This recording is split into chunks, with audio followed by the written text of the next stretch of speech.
Hello and welcome to a Week 8 edition of the quote-unquote expert, quote-unquote square table. My name is Adam Levitan. I, of course, am the father of Jerry. By America's sharpest hippie, owns a canoe. He's got his kombucha. I don't know, Birkenstocks. What else? JM, what's going on? I decided to leave myself on mute there for a second. I'm doing good, man. I've never worn Birkenstocks before in my life. I got my LL Bean boots, so if I got to go outside, I'll be all set there. New England through and through. So, All right.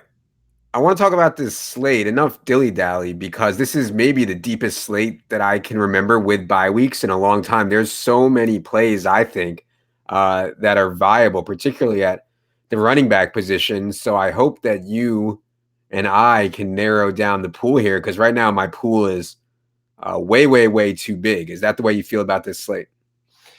no, I mean, I have a long list. I have a lot of plays I like. The way I feel is quarterback super narrowed down for me from the research.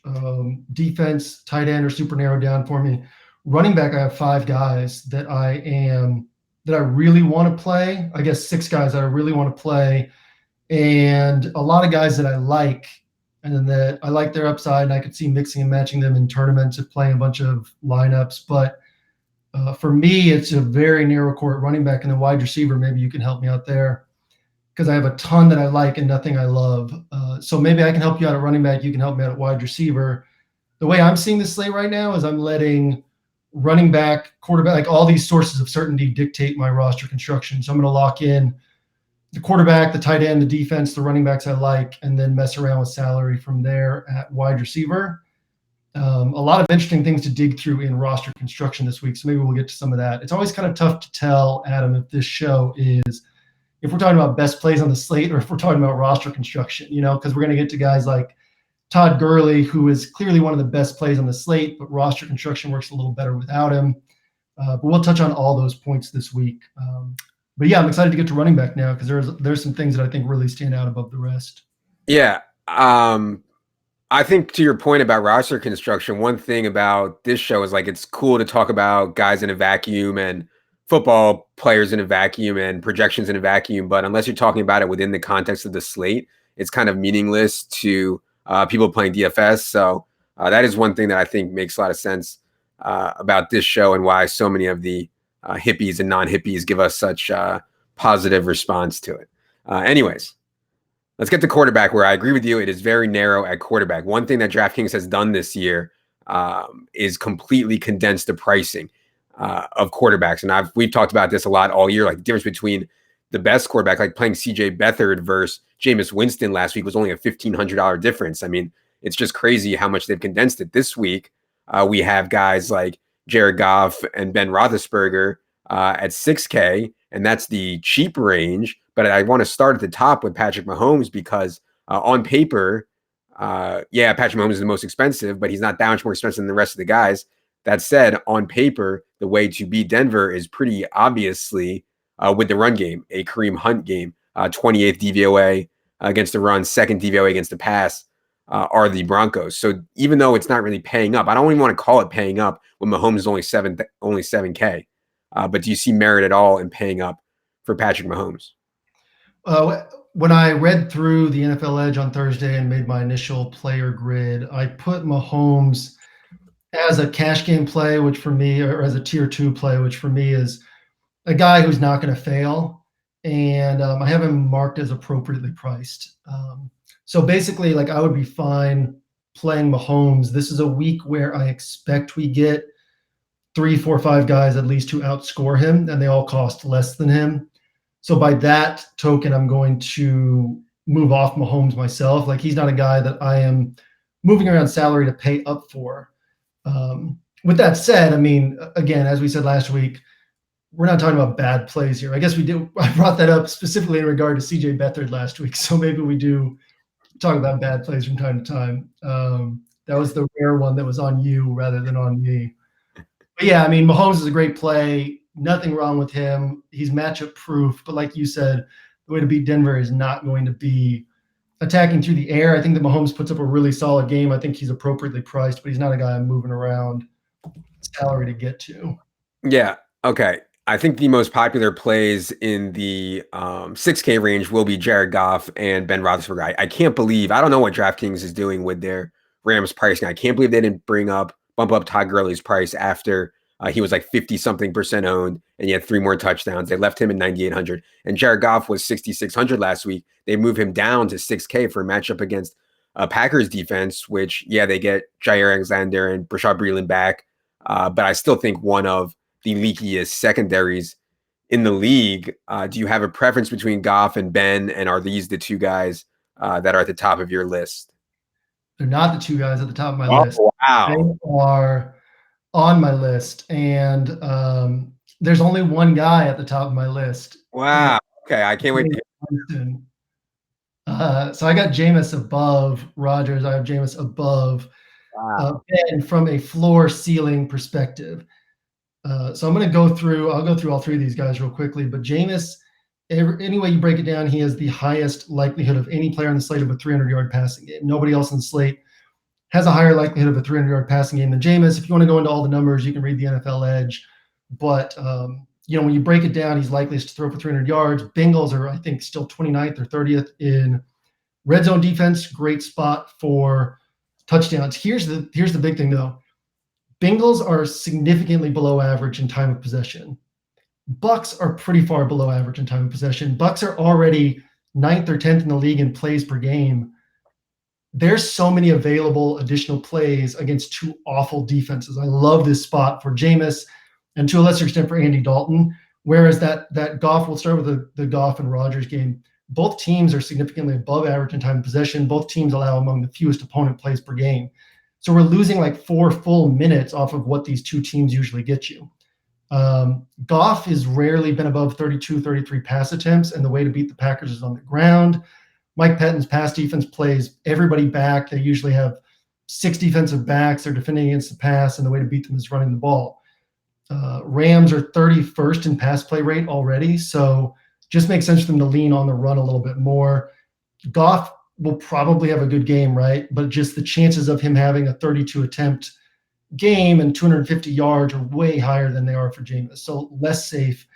Rodgers is tougher for me just because he's Aaron Rodgers. So if you break everything down on paper, the way the matchup's set up, what each team's bad at and good at, Jameis is the best on paper play, but on paper doesn't account for the fact that he's Jameis Winston and Aaron Rodgers is Aaron Rodgers. So Aaron Rodgers would be the one that I would bump up above him. And then Cleveland, same thing. Just I'd rather go with the running back. It's a better way to beat Cleveland, which is why Ben is not above Jameis for me. It wouldn't be surprising if any of these guys outscore him. Obviously, Rodgers would be the likeliest, but Jameis has the highest floor ceiling combo.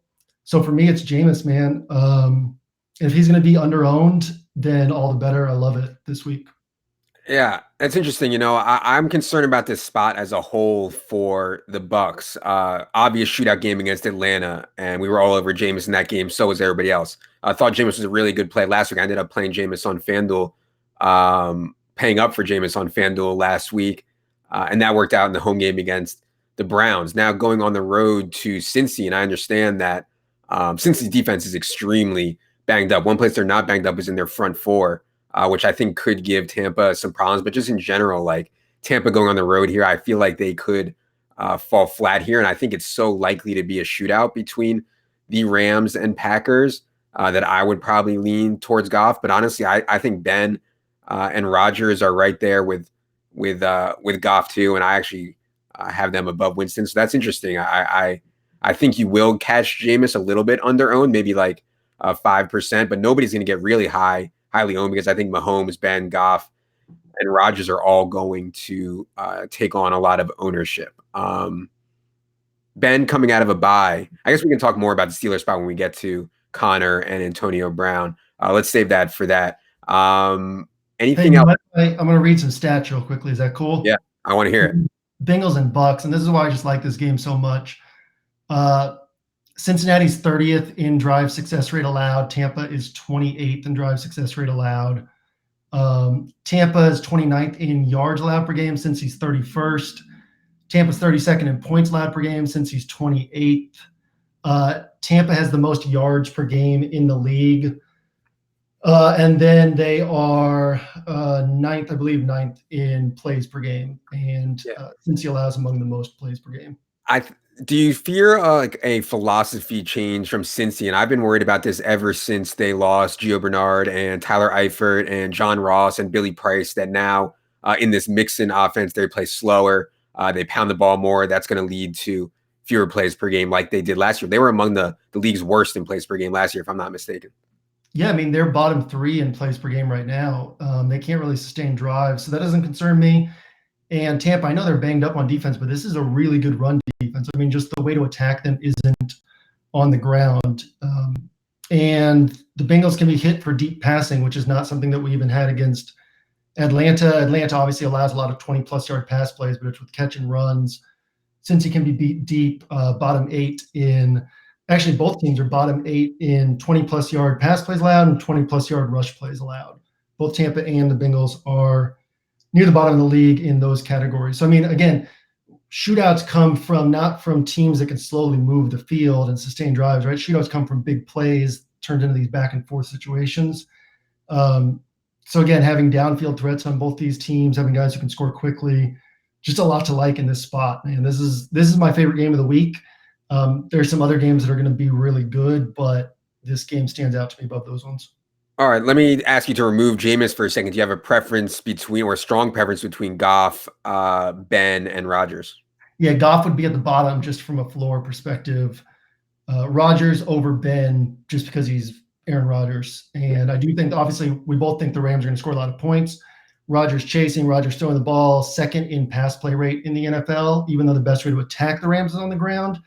The Packers don't care about that. They throw the ball. So Rodgers would be the one guy that I like. So if I build, let's say I build 10 teams this week. Let's say I have a main team and I throw some other teams in the Wildcat.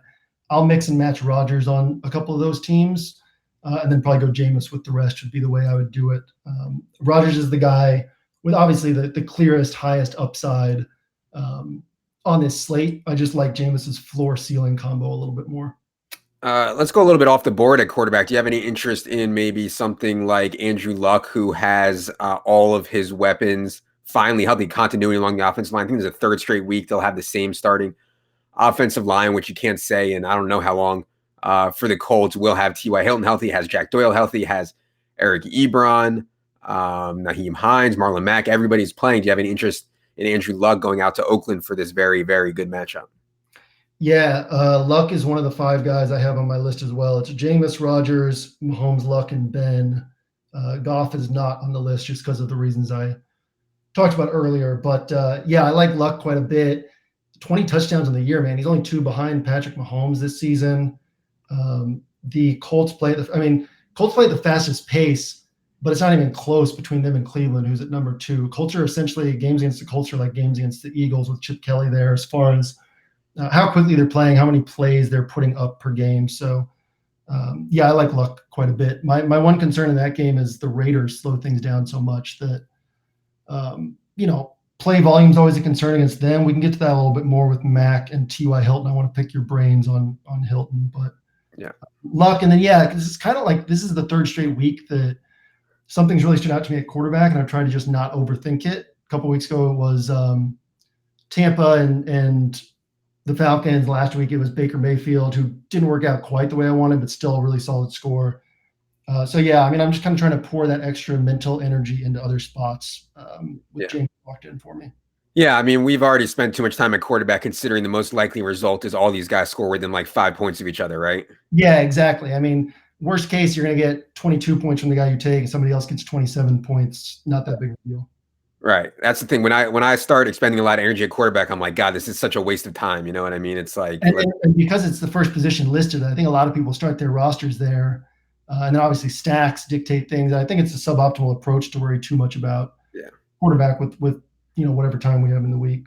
All right. Anything else at quarterback you want to mention? No, I'm good. All right. At the running back position, you already teased it. It is very obvious that Todd Gurley is the best raw play on the slate. Just an outrageous red zone role. Certainly a good matchup against the Packers. Todd Gurley has not had less than 25 DraftKings points in a single game this year. FanDuel has moved his price up to 11,000 aggressively. DraftKings has left his price at 9,800. There are a lot of other, not I don't want to say a lot because I agree with you. There's like 5 or 6 running backs that I really like, but they're pretty strong. So that's how you can make a case for not playing Todd Gurley from a position scarcity perspective on this slate. However, if you've been jamming in Gurley every week this year, you've been doing very, very well. So how are you feeling about roster construction and Todd Gurley 9,800? Todd Gurley is not a guy I'm going to move around salary to fit. And so I should clarify by saying, and agreeing with you, he's the highest raw projection on the slate. You mentioned his ownership last week. I think he was like 93% in cash games last week. Anybody who watches the roster construction breakdown is used to Eden invading this space at this point. She'll be back. But yeah, the situation for me is just that I think that there's a couple other guys we can get 30 points from. James Conner is one of them. Kareem Hunt is one of them.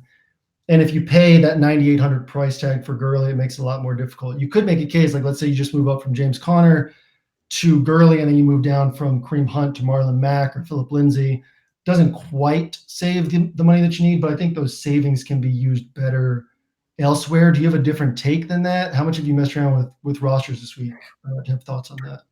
Yeah, I haven't messed around with too many rosters yet this week, but my first instinct was pick one of the 7K guys to go with Gurley and then try to save the other spot. I don't know how that's going to end up working out because, as you mentioned, these 7K guys are really strong. And I guess that's really the question. How much of a priority do you want? Because you can't really play 2 of the 7K guys with Gurley. Like, that's impossible, right?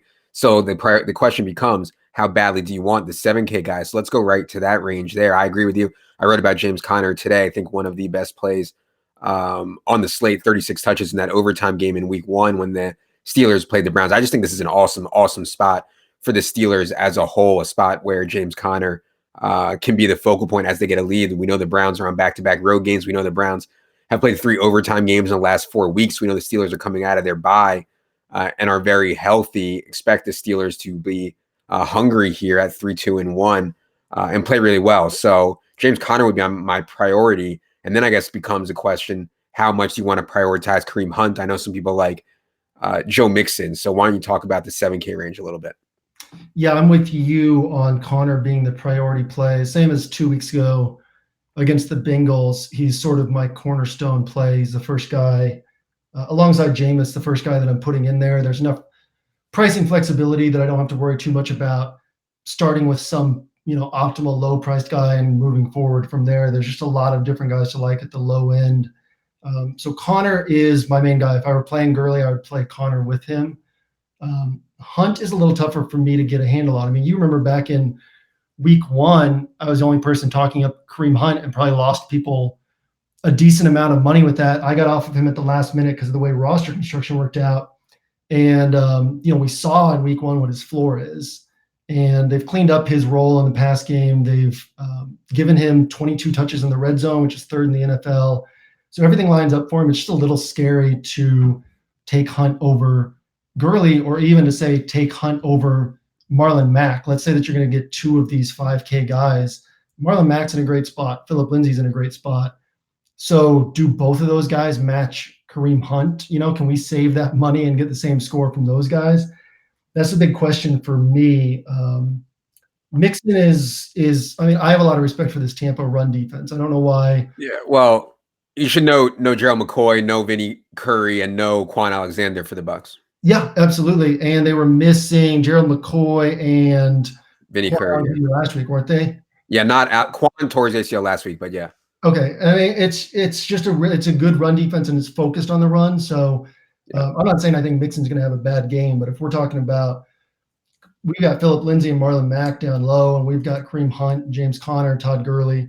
We haven't even mentioned Saquon Barkley yet. Mixon's going to be below all those guys for me. I have him on my list, but ranked below all these other guys. So for me, it's going to be Conner and Hunt in that range.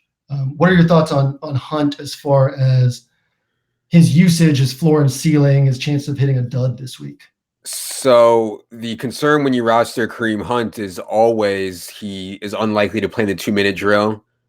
He's unlikely to play in the 4 minute drill at times, and he has been coming off the field at times on third downs. And they've, as you said, they've cleaned that up lately. He's played on more third downs. He's gotten 5 catches in 2 straight games. But there is concern there that all of a sudden he gets shut out of the pass game. Now, if you think the Chiefs blow out the Broncos, which is certainly a possibility in Arrowhead, then it should be Yahtzee for Kareem Hunt, So a bet on Kareem Hunt to me is a bet on the Chiefs playing really well and getting a big lead here.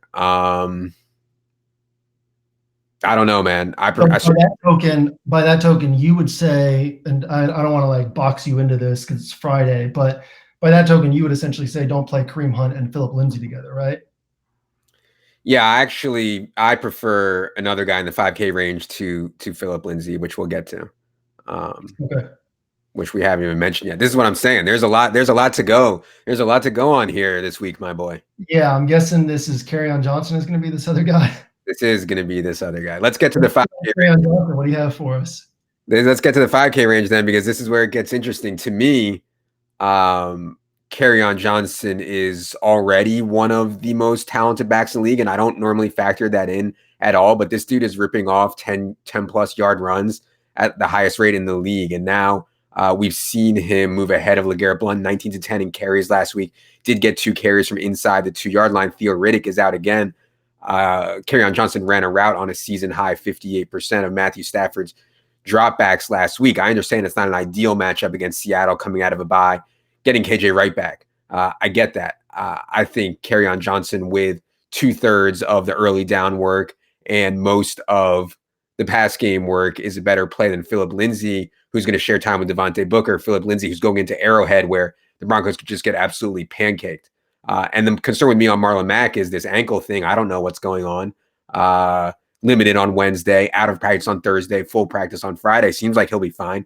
They listed him questionable, but that's a little scary to me, particularly when they already have Nyheim Hines, who we know can play well and play a big role for them. So to me, Kerryon Johnson is clearly a step ahead of those other two guys. I know that people are really high on Jalen Richard, and people are high on Lindsay and Marlon Mack. To me, Kerryon Johnson is far more solid. I know we're paying a little bit more for him at 5,300. Yeah. First off, let's just kick some of these guys off the board in this conversation, like Jalen Richard, Mostert, Trenton Cannon. Come on, bro. Adrian Peterson. Like, these guys are not in the same conversation as Philip Lindsay and Marlon Mack and Kerryon Johnson. Not to say that one of those guys want to score these guys, but these other 3 guys from 52 to 5,400, totally different class. I mean, all of these guys should be priced north of 6K easily, even with the roles that they have. As far as the roles that they have this week. So I agree with you, man. Kerryon Johnson is really good. I also agree with you that the matchup's a little bit of a concern, and that's the tough balance for me. Is the matchup is so good for Philip Lindsay that, as 2 things. One, as long as they don't get blown out, this is a guy who's going to average over 5 yards a touch, over 5 yards a carry against a Chiefs team that's allowing over 5 yards a carry. If they don't get blown out, he gets 20 carries. You're looking at 100 yards there. The only way to score on the Chiefs is on the ground. They've allowed 5 or 6 wide receiver touchdowns all year. They get smashed by running backs close to the end zone. Even if this turns into a blowout, it's not as if they're just going to go Devontae Booker for 3 downs the whole second half. I mean, so Philip Lindsay will get fewer carries, but he's still looking at his normal range in his best matchup of the year. I think we're looking at 15 points as a floor, right? I mean, we saw what happened to Joe Mixon last week, right? Like, you go into Arrowhead, you can't keep up with Patrick Mahomes in the offense, and you just, next thing you know, you turn around and you get absolutely trucked. And like, people played Joe Mixon in their captain spot in the showdown slate and just got absolutely buried. You know what I mean? Yeah, I can see that. And then, Marlon Mack, I'm a little concerned about the ankle. Before the ankle, I thought he was the best play. I thought that there was a case to be made that you could pivot down from Kareem Hunt and try to target the same score from Marlon Mack. He looks like a totally different running back this year. You watch film, he's hitting the hole hard, getting upfield, which has always been his big issue. There were several plays last week that he would have bounced outside last year. instead found a little crease and picked up 8, 9, 10 yards. So yeah, the ankle's a concern. And then I'm with you on Kerryon Johnson being like legitimately one of the best running backs. I do have respect for the Seahawks defense, and I do think that the Seahawks run defense is better than it looked early in the season. So from a matchup perspective, he has the worst matchup, but factor in other things, he's still in a great spot. You could genuinely look, if say Adam Thielen were playing this week or on the main slate, or Antonio Brown had been more consistent this year and weren't facing Denzel Ward, you could take all three of these cheap running backs and expect that you're getting about 60 points and then pay up at wide receiver. That would be totally viable as well. So for me, it's Connor, Hunt, Gurley, and then these three cheap guys, and that's my list at running back. I want to think we should mention at least Isaiah Crowell. I know people are talking about him. I don't really have much interest in anybody in this Jets offense, given what's going on with them injury-wise, given the way Sam Darnold has played, given the way we know the Bears defense can play. But the people want your take on Isaiah Crowell because they see a $3,700 starting running back, and they want to play him. Crowell has topped 40 yards rushing twice this year, all based on big plays. The Bears have allowed, I believe, 0 rushing plays of 20-plus yards, or maybe they've allowed 1 rushing play of 20-plus yards. Jets are just not expected to score a lot of points. So will it shock us if Crowell posts a solid game, like one long run? No, but I mean, his foot's a problem. This game's a problem. Everything's like, this dude has a 3 or 4 point floor, so I'm not going there this week. If Marlon Mack were to be ruled out of this game, I don't expect that he would you have interest in Nyheim Hines at 3,800? Yeah, I would, but full practice today for Mack, it just seems unlikely. I do think that Hines isn't playing. And so what I'll probably do if I build extra teams is actually just bet on my core and stick with these running backs that I love and mix and match other spots. But if I decided to go off the board at running back, there's plenty of guys who could get you 15 to 20 points. I mean, Tariq Cohen's on that list. Hines is on that list. Trenton Cannon's on that list. But Jalen Richard's on that list. But yeah, none of these guys are just locked in options. Well, let's talk about Jalen Richard quickly because I know a lot of people are buzzing about him. I'm not convinced we see a role change for Jalen Richard. That doesn't mean that he can't have a good game, right? Like, he didn't have a role change the last 3 weeks, but he's had at least 6 catches, I believe, in 3 of the last 4 weeks anyways. I think that they just plugged Doug Martin into the Marshawn Lynch role. I never was playing Marshawn Lynch. I know you were on him at least once or twice, but I don't see a role change here for Jalen Richard. Maybe you could make a case that they played Doug Martin a little bit less than they played Marshawn Lynch, but I don't know, man. It feels like Gruden is just like licking his lips to play Doug Martin a ton. Yeah, no, I don't see a major role change, maybe a couple extra receptions. And this isn't a guy who's ever succeeded running between the tackles. How many times do we have these DeAndre Washington, Jalen Richard weeks where neither guy did anything? Speaking of, DeAndre Washington is going to be playing this week. He's been a healthy scratch lately, so he'll take some touches as well. Yeah, I don't see a major role change. The Colts are a good matchup for pass-catching running backs. So I expect a solid game, but we're talking 4,200, and you can pay $1K more for 20 carry guys in really good matchups, or in the case of Kerryon Johnson, a 20 carry guy who's just super talented in a middling matchup. That I would have a hard time going down to Richard and hoping to get 12 to 15 points when you could potentially get 25 on some of these other guys. One thing that we should maybe talk about is the offensive coordinator change in Arizona. Do you buy that Byron Leftwich was sleeping next to Bruce Arians and got some osmosis into Bruce Arians' schemes and therefore will unleash David Johnson against the 49ers and finally become creative and get David Johnson going at 6,700? What was the exact quote? A lot of nodding off. Yeah, that was it. Created like a real visual image of Arians sitting there in his downtown Kangol hat and Leftwich hanging out next to him, shoulder to shoulder. Yeah, I actually do. I do buy the change helping David Johnson. And if it weren't this week with all these other guys who are just in such smash spots, like 3 5K guys that I think can all get 20 points, a couple 7K guys who I think can get 30 points, I would have a lot more interest in David Johnson. And I do think that we'll see him become more involved. I think that we'll see him become more successful.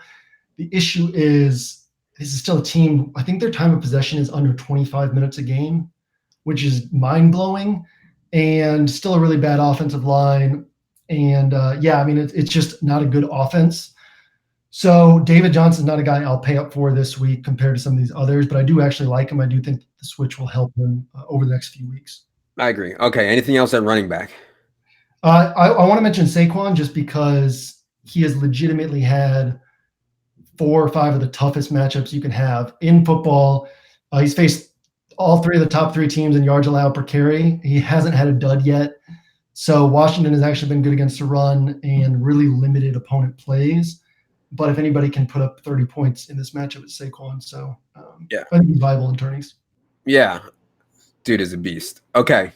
I should also note in that game, the Giants are somehow favored by 1 over the Redskins. So if you think that the Giants can actually win the game, you would expect that Barkley will have a good one. Let's move to the wide receiver position where it is very flat, I would say, in terms of ownership. I don't think anybody is really sticking out a ton here outside of maybe 1 or 2 guys. I think maybe the guy that sticks out most is the guy who was very heavily owned last week and failed somewhat, but in the same spot this week is Robert Woods, who is 6,800.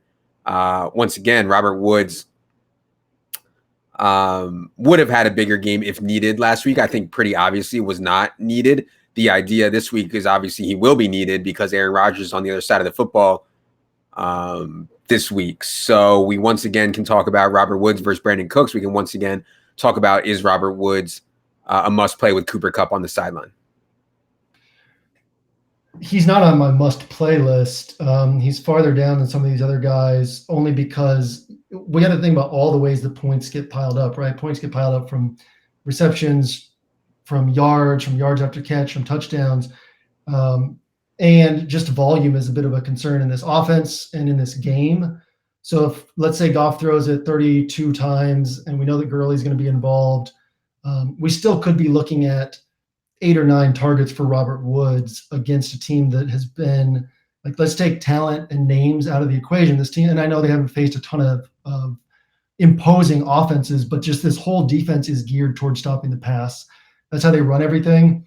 So Woods he's on my list, but he's not any higher than anybody else. And there's a couple guys cheaper than him, a couple guys more expensive than him that I like more. More expensive than him, I like AJ Green more, Juju Smith-Schuster more, Antonio Brown more, but less expensive, I also like Manny Sanders and T.Y. Hilton more. And yeah, Woods is in that grouping. Like, I have a team right now that has Hilton and Manny Sanders, and I want to build, like, on my main team right now, it's Hilton and Manny Sanders, and I want to build a variation that does something different. But I'd likely go up to Juju rather than going up to Robert Woods. I haven't messed around with Woods, but it's not like I think he's a bad play, but I think he's lower than some of these other guys in that same range. Would you agree with that or disagree?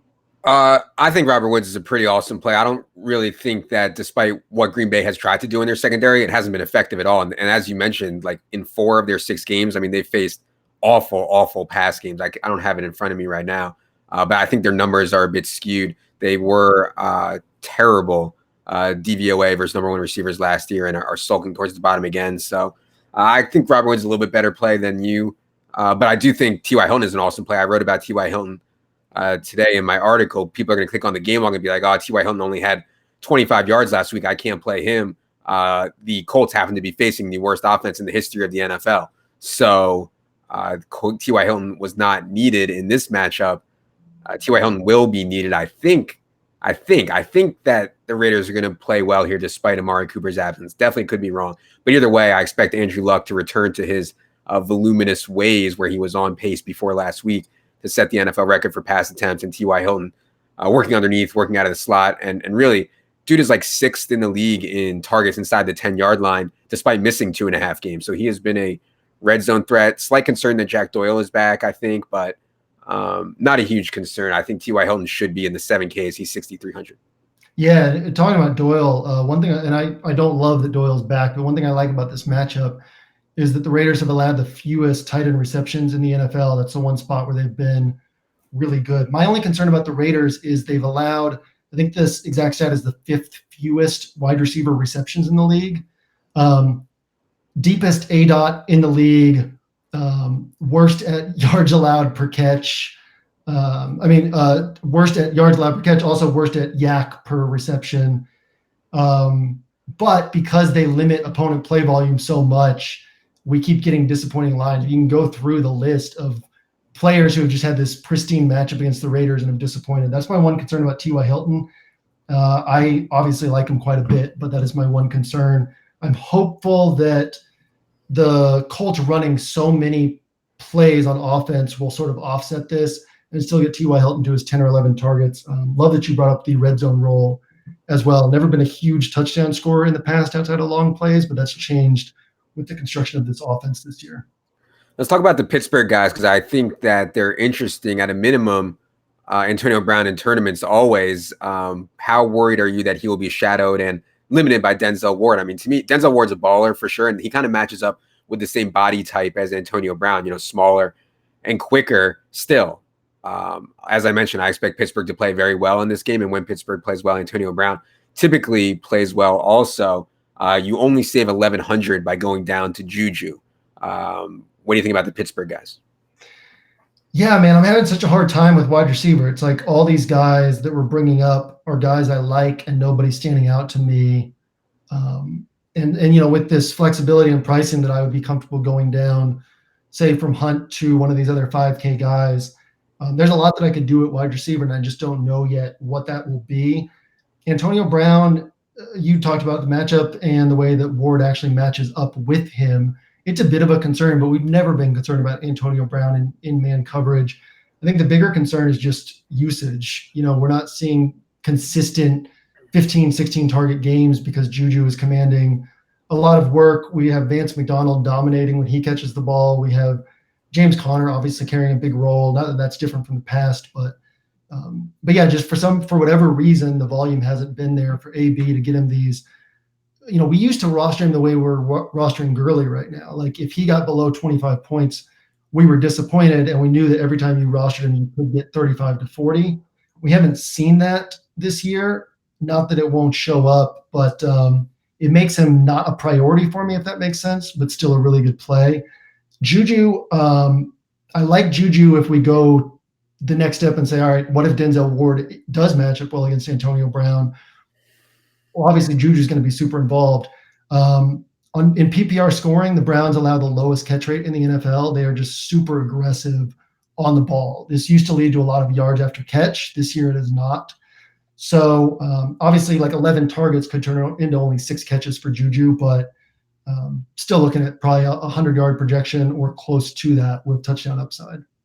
One thing that stood out to me was the price of Odell Beckham, and I really rarely play Odell Beckham. I think Eli Manning is so awful, but Odell is priced as cheap as he has been at 7,500 since 2014 for a non-Jaguars game.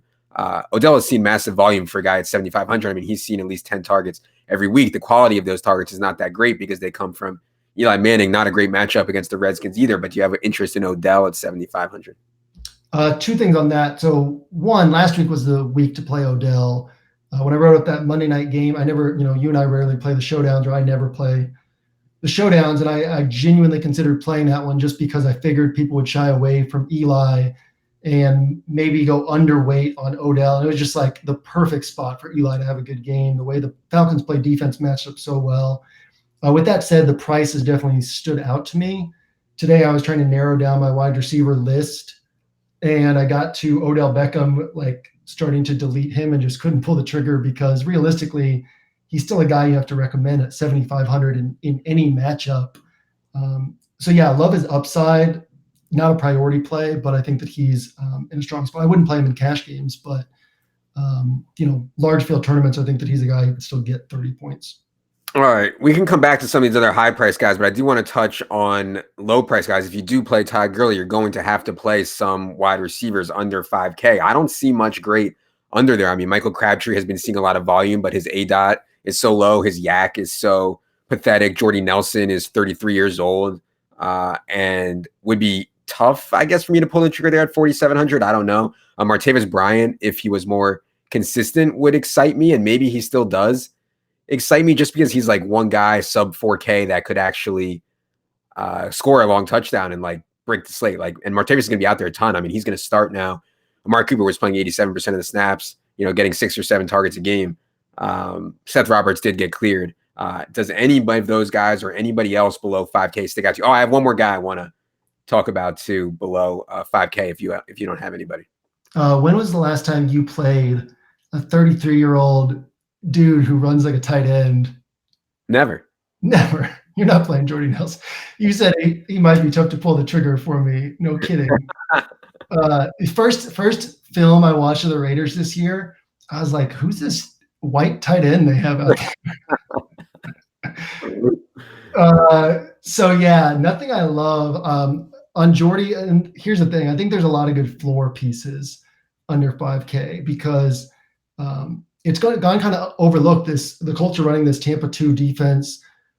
Obviously way better at running it than the Bucs are because the whole point of this is your front four has to get after the quarterback, which the Colts can do, the Bucs cannot. But it's leading to them allowing the second highest catch rate in the NFL, I believe, behind only the Buccaneers. They're near the top of the league in lowest ADOT, near the top of the league in tackling after the catch. So upside is like nil, especially on a guy like Jordy. But if he gets 8 targets, that could be just like 6 for 40 right there. And if he gets a touchdown, you're looking at a good score. There's 3 other guys below 5K. One of them for me is Chris Godwin. His role, obviously, there's so many mouths to feed in this offense, but his role is super secure. And just like the last 2 weeks, his route tree matches up best against the opponent, which hasn't really led to any spiked weeks, but it just solidifies safety on him. I think we're looking at 10 to 18 points from Godwin. The other 2 are both on the Cardinals, and it's Larry Fitzgerald, Christian Kirk. The concern being that if this team still can only hold on to the ball for 27 minutes and they emphasize getting DJ involved in the pass game and emphasize getting Fitzgerald involved in the pass game, like these targets get spread out. What's your take on Kirk? Like start of the week, Kirk was in there for me. Yeah. Here. It's so funny. I that was who I was going to mention. I wrote about Christian Kirk today in my article. I mean, if Richard Sherman can't play, and even if he does play, I think he might be limited. I mean, you can make a case this is one of the worst secondaries in the entire league. And I think that Byron Leftwich and a long week for Josh Rosen like should raise the overall floor of this offense. It's just such a good matchup for the pass game. And yeah, I mean, if you watch Christian Kirk, I mean, I'm not really on team watch the games, but Christian Kirk kind of jumps out the same way Kerryon Johnson jumps out as a guy who's got serious juice and I think a connection with Josh Rosen. So I can't bring myself to play Larry Fitzgerald. I could bring myself to play Christian Kirk. I'm glad that you like him. Yeah, last time we talked about Kirk was the last time he had this matchup, or last time we emphasized him. That was the Building Buddies week. Yeah, and he put up 18 points, I believe, that week. I mean, it's a good matchup for him. It's a good matchup for the way he's being used. I actually really love, like, if we talk about 2019, 2020, I love that he's being forced to be used out of the slot quite a bit this year because it's going to expand what he can do in this offense. I mean, if Rosen blossoms and they fix this offensive line, this could be a really good connection for the next several years. And Kirk could be a guy that we're paying $6,500, $7K for down the road. I mentioned Martavis Bryant. You blew it off. Do you have a Martavis Bryant take? I mean, how often so maybe he puts up 30 points. And obviously, all right, let's talk about 2 things. When you pay down, you don't need 20 points. But on a week like this, you need 20 points. I mean, you're not going to get 10 or 12 points down there unless Gurley just blows past Connor and Hunt. You're not going to get 10 or 12 points and take down big money. So, I mean, what's the projection on Martavis Bryant? Like 8 to 20, and then maybe an outlier scenario where he goes off for a big game? So to me, like on guys like Martavis, a median projection is pretty irrelevant, right? Like he's either going to go ham or he's going to completely sink you. You know what I mean? Like, so like that's why when people look at median projections, I think on a lot of guys it's somewhat irrelevant. As I mentioned, I do think Martavis is going to be out there a ton, and at the least, he's a talented guy, and the offensive coordinator was talking him up today for what that's worth. But in terms of below 4K, I didn't see anybody else on the slate that would bring the same upside as Martavis did.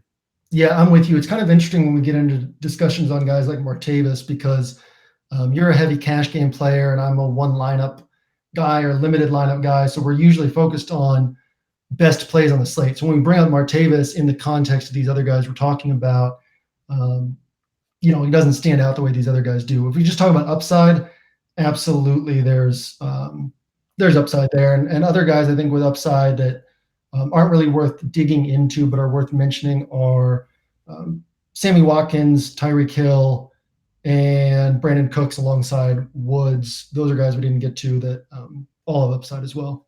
Yeah, in terms of more core plays, I agree with you. AJ Green is an awesome matchup. I wish he was just a little bit cheaper given the volume that he's seen, but I also think Tyler Boyd is in an awesome matchup, probably one of the best possible matchups. Even though we know AJ Green's been playing in the slot some, Tyler Boyd is still primarily there. He's 6,700.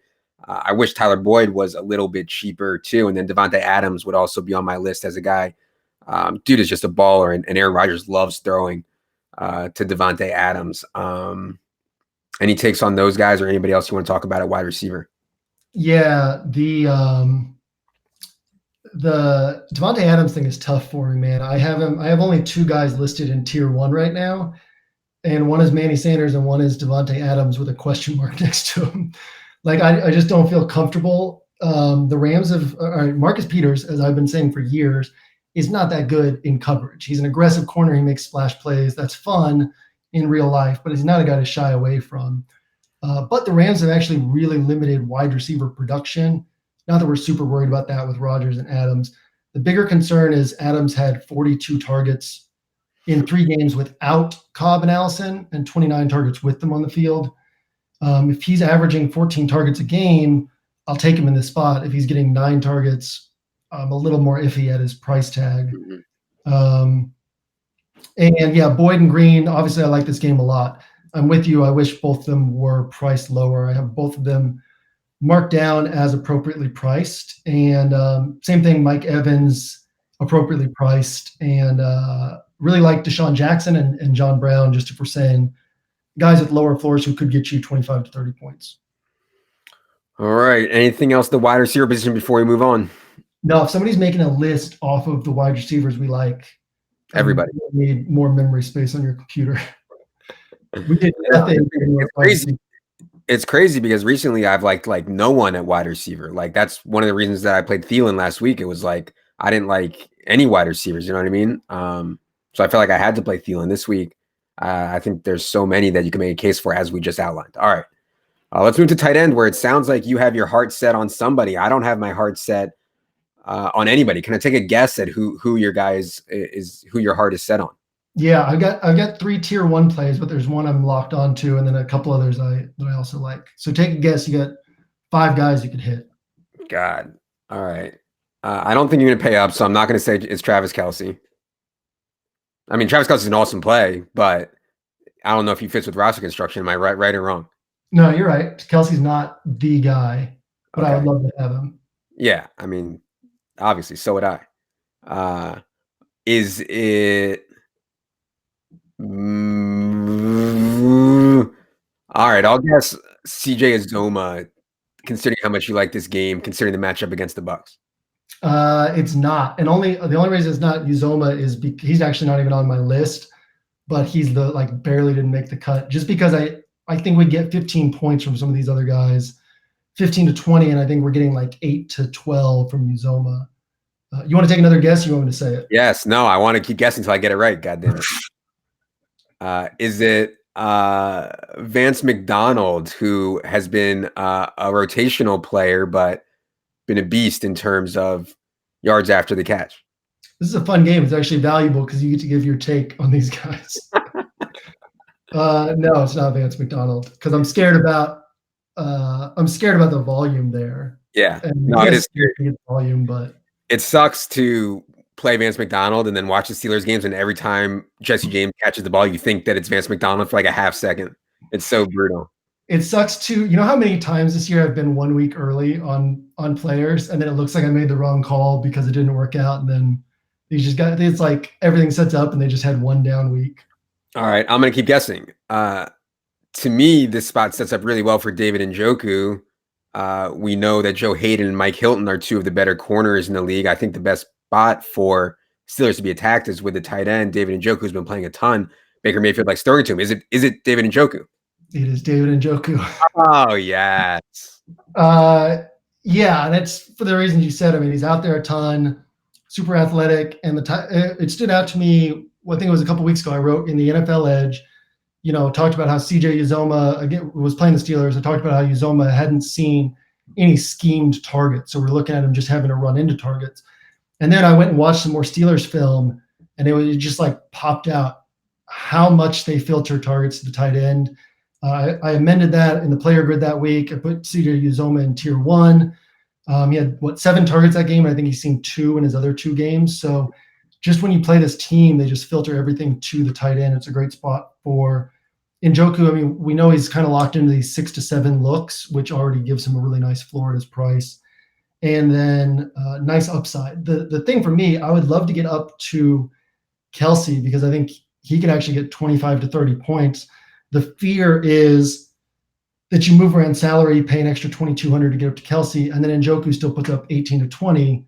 As you could use those savings a little bit better elsewhere if Kelce puts up 25. But yeah, I like Njoku. I think that Jared Cook and Jimmy Graham are also super relevant on this slate. And Cook, if we're scared that Jordy Nelson can't run after the catch, and obviously question marks on Martavis, Cook has a lower floor, but he should see a small volume spike, and the Colts are really bad against tight ends. And then I also like in tournaments OJ Howard. And I'm telling you, man, if this guy were on the field the right amount of snaps, and if this guy were seeing the right number of targets, he's playing like a 6K tight end. He's a better player than Njoku. I don't know about athletically, but talking about football player, OJ Howard's awesome, man. And they give him these high upside targets. But if we're talking like narrowest core, he doesn't make the cut over Njoku for me. Yeah. OJ Howard's certainly on my list. I think paying $4,600 for Njoku will make some people balk. And he was kind of the chalk last week, or he was the mega chalk last week, actually. And I was looking really bad until that late touchdown.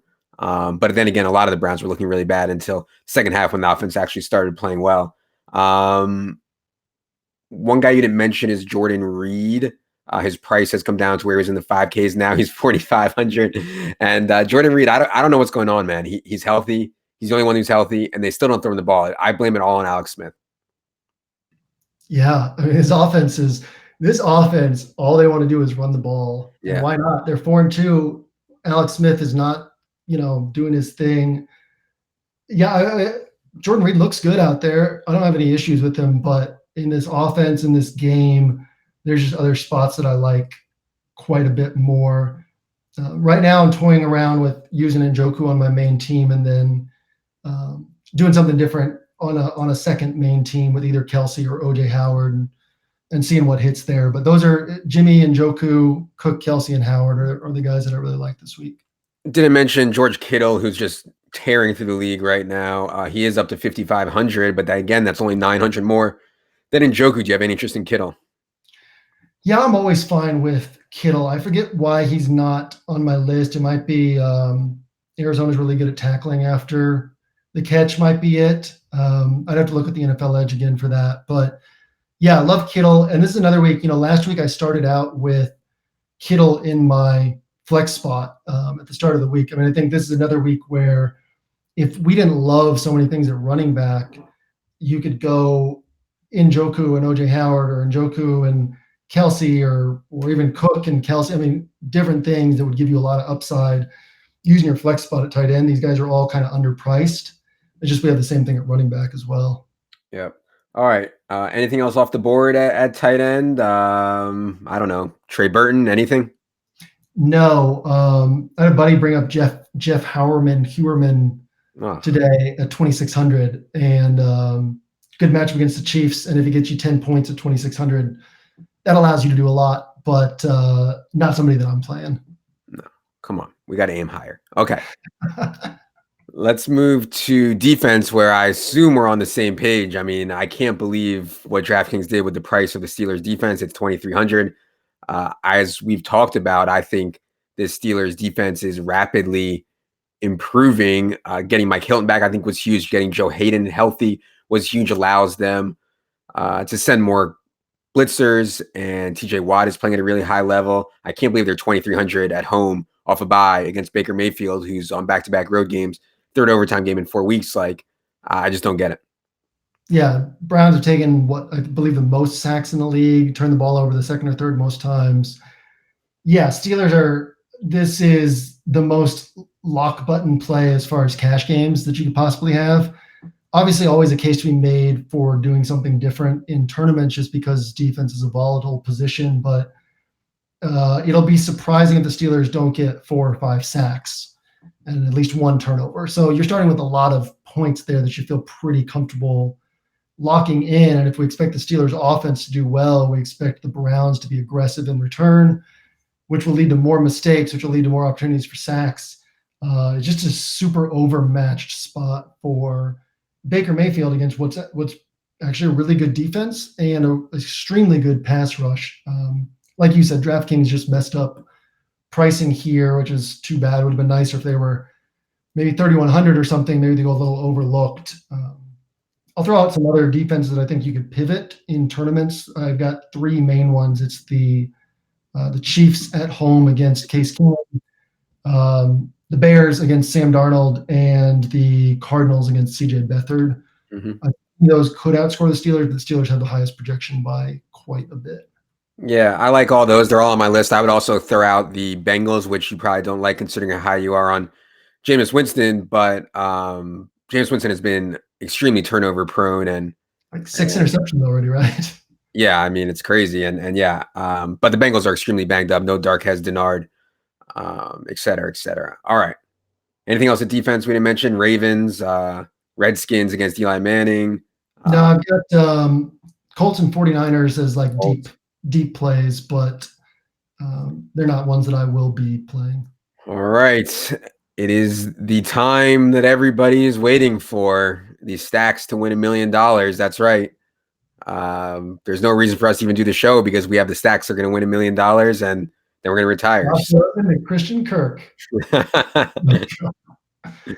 We're going to do one conventional stack and one contrarian stack. Why don't you go ahead and start? Are we to believe that Jameis to 2 of his pass catchers will be contrarian? Yes. Wow. Cool. I'll go Jameis to any 2 of his pass catchers. This team spreads the ball around a ton. But because volume is so high, because they pass so much, floor is actually still pretty solid on all 4 of these main guys, Howard, Godwin, Deshaun Jackson, and Mike Evans. And likely 1 or 2 of them hits for a big game in this spot. So I like the idea in tournaments of taking a shot on 2 of these guys together, hoping that you pick the 2 that hit and get a bunch of points at once. All right. For my chalk stack, I am going to go ahead. Man, I wasn't prepared for this. I think for my chalk stack, I'm just going to go with Old Faithful, Ben Roethlisberger, Juju Smith-Schuster, Antonio Brown. And yeah, that fades Connor, which I hate, but that would at least give me some leverage off cash games where if it somehow turns into a Ben Roethlisberger game instead of a James Conner game, I would have that covered. But yeah, I think just a really tough spot as a whole for Cleveland. Expect Steelers to play well and Ben to have a really good game. I guess the biggest concern with playing Ben in tournaments is, do you think Baker Mayfield can keep up? One benefit of playing a Ben stack would be you wouldn't play the Steelers defense likely with it. So that would immediately make you contrarian there at the defense spot. Yeah, and I mean, we just talk about play volume as we've been talking about quite a bit in the show. Keep in mind that the Browns rank 2nd in pace of play. So even if they get blown out, still a lot of play volume through those first 3 quarters for the Steelers. Opportunities for Ben to put up points. For my chalk, I genuinely thought Jameis would be chalk. So I guess chalk would be Aaron Rodgers to Devontae Adams, which to me feels a little more contrarian, but I think it was going to be chalky. It's still something I like quite a bit. As I said at the top, if anybody, Rodgers has a little lower floor than Jameis on paper, but he's Aaron Rodgers and will not be a surprise if he posts the highest score in the slate. Devontae Adams has just been absolutely hammered with targets, and good shot for him to post another 25, 30-point game. All right, for my contrarian, I will go with Andrew Luck to T.Y. Hilton, which may not be that contrarian. I think Luck will be a little bit contrarian. T.Y. Hilton, I think, will be pretty popular, but then bring it back with Martavis Bryant. If you think, like, I think when people make tournament lineups, and I'm certainly no tournament expert, but if you're not aiming for like thinking about what would have to happen for your stack or your team to finish in the top 1% or top, 0.5% of a field, and then building lineups that way, then you're kind of doing it wrong, right? So if Luck to Hilton just goes completely off, you would have to think that the Raiders make some big plays, and that's most likely through Martavis Bryant. I could see how you can make a case for Rashard or Jared Cook in that spot too, but you certainly save a lot of money with Martavis down at 3,700, and you fill a tough wide receiver spot. So that would be something that I've talked about on the 1 week season chat pod the last few weeks is thinking about game flow in that way. If you're trying to win a tournament, it's okay to have a losing entry if you're giving yourself a shot at first place in a large field tournament. That's often the way to do it. Yeah, it's just thinking about it in the reverse, right? Like, if I'm going to win this tournament, this is what has to happen. Everything else is irrelevant. You know what I mean? Yeah, absolutely. All right. JM has to go sit by a fire and hum some rhymes or something like that, some hymns. JM has to go watch the Red Sox game. JM, hippies don't watch baseball. Yeah. Okay. All right. Go brew some tea. Watch the Red Sox game. Enjoy it. Do you want to give the 1 week season spiel? No. If you haven't signed up by now, you're probably not signing up this year. You've given up on getting subs. It's over. It's week 8. There's like a couple hundred of you watching this live who are not subscribers. If you haven't signed up, you're probably not signing up. Let's come back next year. Hop on board. Hang out with us. We got a lot of good stuff. If you're a freeloader who's watching this on YouTube and not a subscriber, that's out of line. Okay. That's going to do it for this week. For JM, for Jerry, I am Adam. Good luck, everybody.